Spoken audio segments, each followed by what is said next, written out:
Ministro de Economía y Finanzas, el economista Mauricio Pozo. Economista, muy buenos días, gracias por acompañarnos. Pues sería importante que usted pueda compartir con nosotros la mañana de hoy algunas reflexiones respecto de esta tragedia que está viviendo el país frente a la inseguridad que ahora ha cobrado la vida de un candidato a la presidencia de la República, Fernando Villavicencio, y que de una u otra manera va a tener alguna incidencia o un impacto en la economía ecuatoriana, sobre todo desde la mirada del extranjero y de los inversionistas internacionales. Bienvenido. Sí, buenos días, gracias por la entrevista. El evento que se acaba de producir en Ecuador es un tema que ha consternado a todo el país, ha tenido impactos a nivel internacional de igual manera.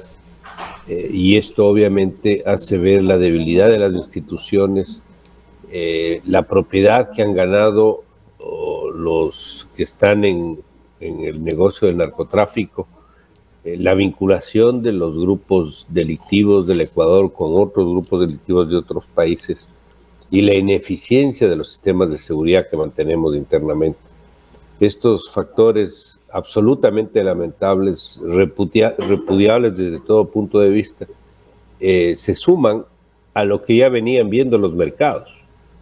Veía un país con altos niveles de vulnerabilidad, donde la situación económica se ha venido debilitando, donde las finanzas públicas estaban sujetas a algunos factores que la han deteriorado, como es la baja de la producción de petróleo, la menor recaudación tributaria, la imposibilidad de monetizar activos del Estado, como se buscó, por ejemplo, con la venta del Banco del Pacífico, aumento de gasto público a un momento que no justificaba de ninguna manera, y obviamente un ambiente internacional también complicado.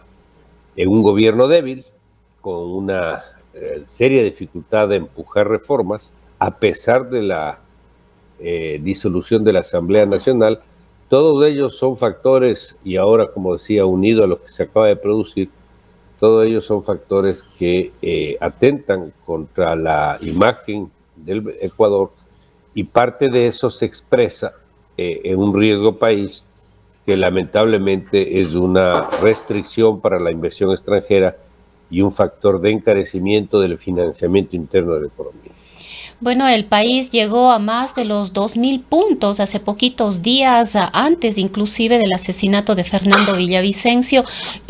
Superó el riesgo país esta base de los 2.000 puntos, y creo que, si no me equivoco, era la segunda economía después de Venezuela con un riesgo país tan alto. Nosotros hemos mantenido lamentablemente la tercera posición de riesgo después de Venezuela y Argentina. Ya con estos resultados de niveles de riesgo superiores a los 2.000 puntos, estamos con Argentina buscando tener la segunda peor economía en términos de riesgo, y eso obviamente tiene sus propias implicaciones. Esto significa, por ejemplo, la necesidad de buscar un alivio a la deuda pública, sobre todo externa, porque tal como van las cosas va a haber serias dificultades de que esta se pueda atender. Este es parte del ingrediente del riesgo, la capacidad o no de una economía de poder pagar sus obligaciones. Entonces este es un tema que obviamente gira alrededor de la lectura que tienen los mercados de lo que es Ecuador. En segundo lugar, el país es difícil que pueda crecer a un ritmo más acelerado sin inversión. Y parte del componente de la inversión es la inversión extranjera. Y la inversión extranjera en un país con 20 puntos porcentuales de riesgo, o de 2.000 puntos básicos que se llama, es mucho más difícil que pueda atraer inversionistas. Para que se entienda, 2.000 puntos básicos de riesgo país implicaría que un inversionista, para poder decidir traer sus recursos de Ecuador, va a exigir de que el rendimiento de su proyecto de inversión le permita una rentabilidad anual de 20 más lo que le podrían pagar afuera en un negocio seguro. si este es del 4 o del 5%, no van a entrar al Ecuador si el retorno es inferior al 25%, lo que hace que sean muy pocos proyectos o ninguno que finalmente decida entrar al Ecuador, y eso también conspira con el proceso de recuperación económica y con ello la dificultad, por ejemplo, de mejorar los niveles de empleo. Ahora, economista, el tema de la inseguridad sin duda alguna impacta fuertemente en la imagen de Ecuador, no solamente desde la inversión, sino desde el turismo. Hemos visto, por ejemplo, que las economías grandes países como Estados Unidos advierten a sus habitantes de los riesgos de venir a visitar Ecuador, por ejemplo. Pero el tema político también tiene un impacto, y a propósito de la introducción que dimos antes de este diálogo, se ha dado a conocer, ha trascendido que los bonos de Ecuador han subido frente a la expectativa de que el correísmo ya no triunfe en esa primera vuelta como se daba a conocer como una probabilidad real acorde a las encuestas antes de lo ocurrido, por supuesto, con Fernando Villavicencio, que cambia absolutamente todo, y creo que en este momento sería hasta incluso irresponsable salir a dar algunos números de cómo podrían estar las encuestas. Sin embargo, el tema político marca también ciertas condiciones y situaciones a nivel internacional. Yo le pregunto a usted, ¿hay realmente temor, desconfianza, tanto temor y tanta desconfianza al correísmo aquí en el país frente a esa mirada que puede haber de el extranjero respecto de nuestro país? Fíjese, el ex presidente Correa inició su gestión en el año 2007. Desde antes de que él tome posesión, y yo en lo particular critiqué mucho cuál era su lectura de la situación y las formas de corrección. Y se inició la gestión con una destrucción inicial, por ejemplo, de los procesos de ahorro fiscal. Recordará usted que en el pasado se habían acumulado fondos para atender situaciones emergentes de la economía. Bueno, eso fue poco a poco destruyéndose y se fue liberalizando la posibilidad, por ejemplo, de usar las reservas internacionales para gasto público. El Ecuador entró en un proceso de endeudamiento agresivo. El año 2008 y 2009 el expresidente Correa dijo que no iba a pagar la deuda. Es más, armó toda una alaraca de una comisión de auditoría de la deuda, y cuando hizo este anuncio, la deuda se vino abajo, los precios vinieron al suelo, y cuando estaban abajo dijo: ahora recompro la deuda. Y eso se acuerdan los mercados. Y claro, nos fueron pasando la factura poco a poco, porque cuando necesitábamos recursos, los años siguientes, el Ecuador tuvo que pagar tasas muy altas, del 9, del 10%. Y ahí podemos continuar el proceso. El aislamiento respecto a los mercados internacionales, me refiero, por ejemplo, al tema de los bonos, al tema de los multilaterales.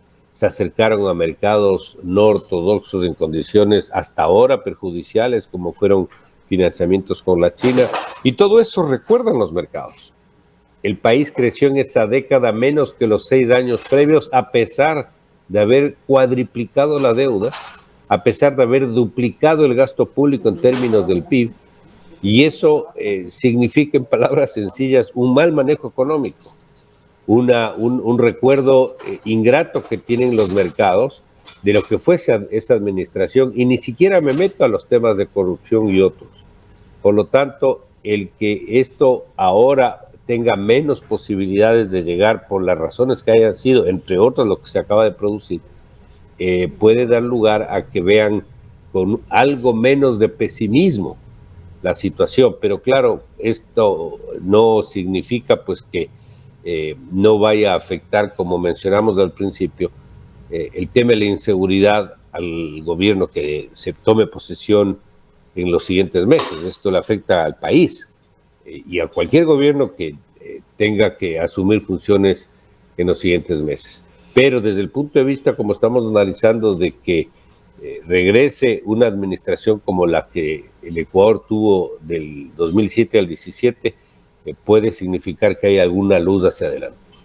Ahora, economista, en este mismo contexto y en este ámbito político, las propuestas que han surgido y que nos han llevado al debate en estos días, pasa también por lo que le escuchamos al candidato a la vicepresidencia de la República, Andrés Arauz. Si bien las declaraciones que se hicieron públicas en estos días de campaña son desde hace ya algunos meses, del mes de abril, me parece, en un diálogo con un medio internacional, esta propuesta de ecuadolarizar a la economía ecuatoriana es un tema de convertibilidad, es un tema de dinero electrónico. ¿Cuál es el análisis que tiene usted? Si sería importante que usted pueda explicarnos en qué consiste esta propuesta de Andrés Arauz y qué efecto podría tener en la coyuntura económica del país. Fíjese algo, el dólar a lo largo de ya 23 años de aplicación en el Ecuador como la moneda de curso legal ha sido el mejor aliado del país para poder sortear problemas de distinta naturaleza, desde el área propiamente económica hasta el área política. Hemos tenido destituciones presidenciales, hemos tenido fenómenos naturales, hemos tenido crisis económicas, el petróleo ha bajado hasta valores negativos de la pandemia, el petróleo ha subido a más de 100 y el dólar nos ha permitido de alguna manera aminorar los impactos desfavorables que hemos podido recibir en su momento. ¿Y por qué esto se ha generado? ¿Por qué se ha producido? Porque una moneda como el dólar en este caso tiene un activo muy importante que se llama confianza. No existe moneda si no hay confianza. Cuando las monedas pierden confianza se deprecian, se deterioran y pueden hasta desaparecer. Eso nos pasó en el año 99. Por las razones que tuvimos, por la crisis bancaria de esos años, entre otras, el país perdió su moneda y optó por una moneda extranjera llamada dólar. Entonces, si tenemos en este momento algo que es apreciado por los ecuatorianos, es valorado por los ecuatorianos, el saldo de su aplicación ha sido favorable, sin decir que esto ha resuelto todos los problemas, porque eso tampoco es verdad. El que se haga un anuncio donde se destruye ese principio, no solamente que me parece una propuesta equivocada, sino absolutamente fuera de lugar. Ahora, como se dice, una propuesta indecente para el momento que tiene el Ecuador. No tiene sustento, no tiene ningún tipo de respaldo técnico. A veces aquí tal vez le interrumpo porque es importante una explicación. Lo que ha dicho Andrés Arauz es que no se trata de una desdolarización, de salir del dólar, y que más bien estos otros mecanismos que él plantea para aplicarlos de manera paralela, aparentemente se entendería fortalecería la dolarización porque habría más circulación. ¿No es así? Usted puede utilizar medios electrónicos como instrumentos de pago de transacciones. Podemos utilizar el celular para hacer transferencias, para hacer pagos, el iPad, el propio computador, cualquier instrumento electrónico, y esa es la tendencia del mundo. Y algún rato inclusive el billete, el papel moneda y las monedas fraccionarias van a terminar desapareciendo. Esa es la tendencia y eso va a pasar. Pero todo eso tiene respaldo en recursos reales, en dólares en este caso. No es que usted puede crear dólares de la nada. Y la propuesta que está haciendo este señor es una propuesta que expande lo que se llamaría el balance central del Banco Central. Es decir, usted va a buscar que ciertas transacciones se efectúen vía transferencias electrónicas sin el respaldo de recursos, sin el respaldo de dólares, sin el respaldo de liquidez. La economía es abierta. Si usted viviría en una cueva, podría operar en esquemas similares. Pero una economía abierta, que es la realidad del Ecuador, donde el peso del sector externo es más del 60%, por cierto, las economías más abiertas de América Latina, donde usted tiene que hacer transferencias con recursos reales, no con dinero electrónico creado y ficticio, es una irresponsabilidad, porque eso, primero, no tiene aplicabilidad, y segundo, si usted buscaría que ciertas transacciones se hagan a través de esa propuesta, de esa vía, lo que va a pasar es que de manera automática usted va a crear un mercado paralelo. ¿Eso qué significa? que ciertas transacciones van a ser 1 a 1 y otras transacciones van a tener una cotización para poderse recibir. Yo le recibo a usted una transacción que no sea la tradicional, ya no vale esto 1, sino 1.1. Y está ahí introduciendo en tipo de cambio principio del fin de la dolarización. Y esto puede acarrear un problema financiero, un problema bancario, porque la gente no va a aceptar que sus recursos ahorrados, depositados, puedan ser transformados a algo que no tiene realmente validez. Entonces, por esas razones, entre muchas otras que por el tiempo no nos da, esto me parece que es una propuesta absolutamente impresentable. Economista, quizás en honor al tiempo y avanzando en otros temas que quisiéramos tener su criterio, es cómo cierra Guillermo Lasso su mandato. Los proyectos de ley urgente o de urgencia económica emitidos, estos decretos ley de urgencia económica enviados a la Corte Constitucional, no han tenido el eco que el presidente esperaba. De todos los enviados, solamente uno, el de la reforma tributaria, fue aceptado. Guillermo Lasso ha dicho que va a enviar, si no me equivoco, creo que 2 proyectos de urgencia económica más, pero prácticamente no ha habido una respuesta favorable, digamos así, por parte de la Corte Constitucional. ¿Cómo cierra la economía? ¿Cómo cierra Guillermo Lasso? Y sobre todo con esta coyuntura, ¿cuáles son las expectativas para el próximo gobierno? El gobierno que resulte electo el próximo 20 de agosto va a recibir una economía que va a requerir el que se reviertan ciertas tendencias, se apuntalen ciertos cimientos que están debilitados y que abra una luz hacia adelante que en este momento no se ve. Las finanzas públicas para este año 2023 apuntaban inicialmente a un déficit fiscal de más o menos 2.600 millones de dólares. Estamos hablando del gobierno central. Tal como van las cosas, menor producción de petróleo, menor recaudación tributaria, crecimiento económico menor, que es lo que explica de alguna manera la menor recaudación, la imposibilidad de vender activos del Estado, como estuvo previsto originalmente en la venta del Banco del Pacífico u otro activo del Estado. Y al mismo tiempo, aumento de gasto hace ver que el presupuesto fiscal para este año va a arrojar un déficit, un desequilibrio de más de 5.000 millones de dólares. Primer problema. A junio de este año, el primer semestre, hay atrasos, es decir, compromisos no atendidos por parte del Estado con contratistas de toda naturaleza de más o menos 1.500 millones de dólares. No está incorporado, por ejemplo, el impacto fiscal del aumento del número de policías, lo que se anunció hace pocos meses del aumento del número de la fuerza pública. Tampoco está el aumento del rancho, no está el fenómeno del niño con una provisión para poder atender el impacto de esta situación, como tampoco está lo que pueda pasar, por ejemplo, con la consulta popular en cuanto a la pregunta de mantener el petróleo bajo tierra. Imagínese, sumando todo lo que le digo, la situación fiscal va a estar muy difícil y esa va a ser la herencia que recibe el próximo gobierno. Súmele a usted la ingrata, yo diría, o el ingrato resultado que va a tener el envío de reformas de la Corte Constitucional.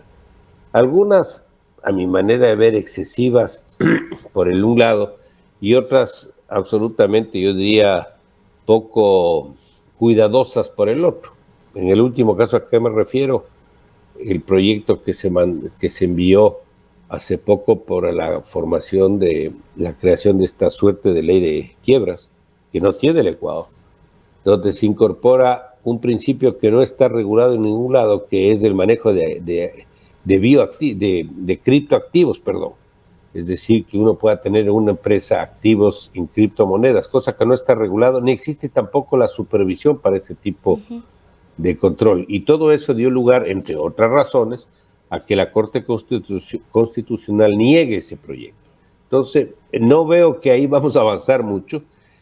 Nosotros tenemos reformas que son súper emergentes, como la laboral o como la seguridad social, que tal como van las cosas, yo le veo ya prácticamente imposible que puedan ser enviadas, procesadas y aprobadas y eso tendrá que afrontar un siguiente gobierno, porque eso no es que usted le puede dejar en el olvido y no atenderlo en un momento. Entonces la situación va a ser complicada. Justamente en ese año y medio como máximo que va a tener el próximo mandatario, ¿qué podría hacer? Como usted dice, los tiempos son sumamente cortos como para que cualquier gobernante pueda tomar acciones a mediano y largo plazo.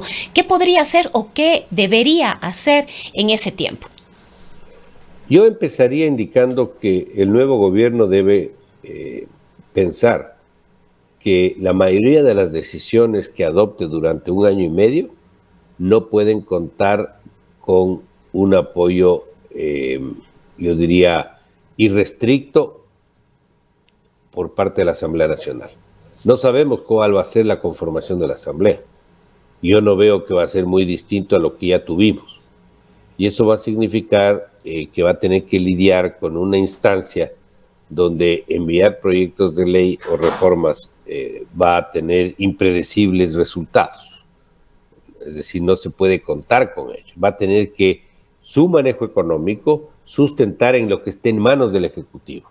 Y yo personalmente creo que, a pesar de que es un periodo corto, yo sí creo que se puede avanzar en algunos ámbitos.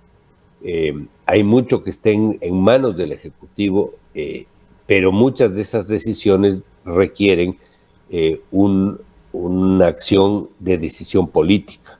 Y no todas, por cierto, fáciles de ejecutar. ¿Como cuáles, por ejemplo? Debo dar algunos casos. Yo no creo que el Ecuador puede seguir tapando el sol con un dedo, como decían, como el avestruz metiendo la cabeza en el suelo. El país no puede seguir subsidiando precios de derivados.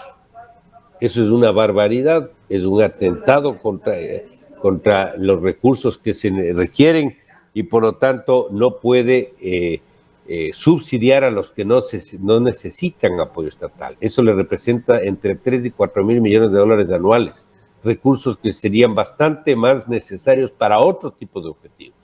Entonces, para empezar, ese es un tema que tiene que abordar. El gasto público es un tema que no puede mantener los niveles actuales, y esto está en manos del Ejecutivo. El nivel de gasto no permite espacios de gestión para estimular, por ejemplo, la obra pública. Y ahí no hay que pensar únicamente en la necesidad de sacar gente. Hay algunas otras acciones que se pueden abordar que puede reducir el gasto y puede dar un beneficio posterior. Tiene el otro ejemplo que tiene que ver con las propias iniciativas de decisión del Ejecutivo.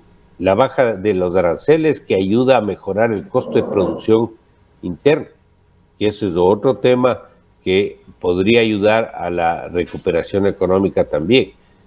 Hay la necesaria continuación, porque ya se inició, de la baja del impuesto a la salida de divisas, que ha sido uno de los peores impuestos que ha tenido la economía ecuatoriana. La renegociación del tema de la deuda, sin entrar en default, en una negociación de mercado y amigable que permita mejorar el perfil y probablemente un nuevo acuerdo con los multilaterales para el financiamiento que se requiere, y también que los vencimientos próximos puedan tener un plazo más largo. Entonces, ahí le doy unos pocos tips de lo que creo que se puede hacer sin Asamblea Nacional y que serían importantes, no para corregir todos los problemas, no para que el país en año y medio haga cambios de fondo, pero sí le puede enderezar la ruta y poner en rieles, y que podamos, con esas acciones, con esas decisiones y políticas, poder tener una luz para el siguiente periodo que se inicie en el año 24. Bien, economista, queremos agradecerle por haber compartido con nosotros en esta mañana. A ustedes, muchas gracias, siempre a la orden. Ha sido el economista Mauricio Pozo, él fue ministro de Economía y Finanzas. Nos vamos a una pausa, 8 de la mañana.